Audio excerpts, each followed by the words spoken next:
ನರಿಬೋಳಕ್ಕೆ ದೌಡಾಯಿಸಿ ಸೇತುವೆ ಕೆಲಸ ಪ್ರಾರಂಭಿಸುವ ಭರವಸೆ ನೀಡಿ ಪಾದಯಾತ್ರೆ ಮಾಡದಿರಲು ಮನವೊಲಿಸಲು ಯಶಸ್ವಿಯಾಗಿದ್ದಾರೆ ಡಾಕ್ಟರ್ ಅಜಯ್ ಸಿಂಗ್.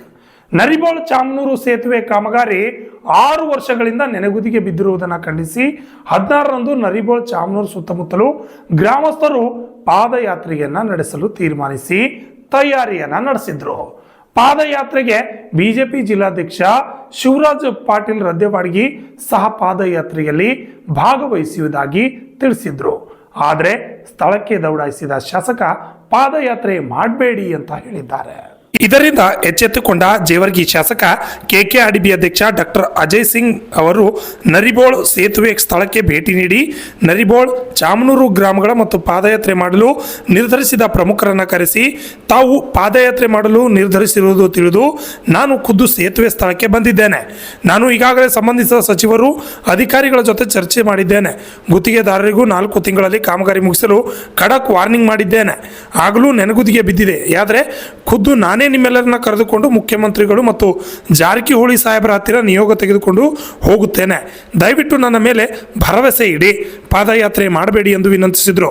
ಆಗ ಸ್ಥಳದಲ್ಲಿದ್ದ ಪಾದಯಾತ್ರೆ ನೇತೃತ್ವವನ್ನು ವಹಿಸಿದ್ದ MS ಪಾಟೀಲ್ ನರಿಬೋಳ್, ಶರಣಗೌಡ ಪಾಟೀಲ್ ಚಾಮನೂರ್, ಶರಣಗೌಡ ಪೊಲೀಸ್ ಪಾಟೀಲ್ ನರಿಬೋಳ್, ರಾಘವೇಂದ್ರ ಕುಲಕರ್ಣಿ, ಗುರುರಾಜ್ ಟಣಕೆದಾರ್, ಭೀಮರಾಯ್ ಕಾಕಂಡ್ಕಿ ಸೇರಿ ಪ್ರಮುಖರು ನಿಮ್ಮ ಮೇಲೆ ಭರವಸೆ ಇದೆ, ಪಾದಯಾತ್ರೆ ಹಿಂಪಡೆದುಕೊಳ್ಳುತ್ತೇವೆ ಎಂದು ತಿಳಿಸಿದರು.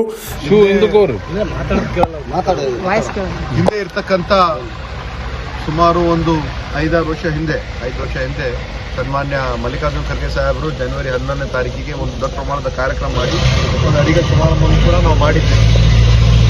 ನಂತರ ನಮ್ಮ ಸರ್ಕಾರ ಇರಲಿಲ್ಲ, ನಾವು ವಿರೋಧ ಪಕ್ಷದಲ್ಲಿ ಇದ್ವಿ ನಾವು. ಈಗ ನಮ್ಮ ಸರ್ಕಾರ ಬಂದಿದೆ. ಆದರೆ ತಮ್ಮೆಲ್ಲರೂ ಕೂಡ ಗೊತ್ತಿರುವಂತೆ ಸರ್ಕಾರ ಮೇಲೂ ಕೂಡ ಬಹಳಷ್ಟು ಒಂದು ಒತ್ತಡ ಇದೆ.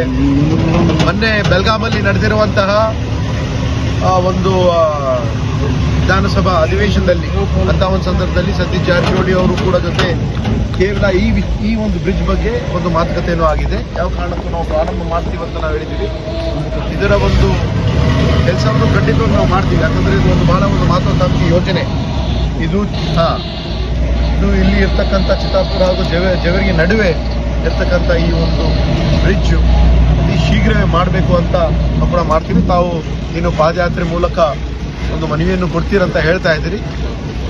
ನಾನು ತಮ್ಮ ಜೊತೆ ಇದ್ದೀನಿ, ಮಾಡೋದೇನು ಅವಶ್ಯಕತೆ ಇಲ್ಲ, ಸ್ವಲ್ಪ ಸಮಯ ಕೊಡ್ರಿ. ಅದ ನಂತರ ಅವಶ್ಯಕತೆ ಇದ್ದರೆ ಒಂದು ನಿಯೋಗನೆ ನಾನೇ ಕರ್ಕೊಂಡು ಹೋಗಿ ಮಾನ್ಯ ಮುಖ್ಯಮಂತ್ರಿ ಅವರಿಗೆ ಇದು ಒಂದು ವೇಳೆ ಆಗಿಲ್ಲ ಅಂದ್ರೆ, ಯಾಕಂದ್ರೆ ಸತೀಶ್ ಜಾರಕಿಹೊಳಿ ಅವರು ನಮಗೆ ಮಾತನ್ನು ಕೊಟ್ಟಿದ್ದಾರೆ, ಒಂದು ವೇಳೆ ಆಗ್ತಾ ಇಲ್ಲ ಅಂದ್ರೆ ನಾವು ಖಂಡಿತವಾಗಿ ಒಂದು ನಿಯೋಗವನ್ನು ಕರ್ಕೊಂಡು ಹೋಗಿ ನಾವು ಮಾಡ್ತೀನಿ. ಇದು ಮಾಡ್ತಕ್ಕಂಥ ಒಂದು ಜವಾಬ್ದಾರಿ ನನ್ನ ಮೇಲೆ ಇರ್ತದೆ. ದಯವಿಟ್ಟು ತಾವೆಲ್ಲರೂ ಕೂಡ ಮಾಡಿ. Bureau report RJ32 Kannada news, Kalaburagi.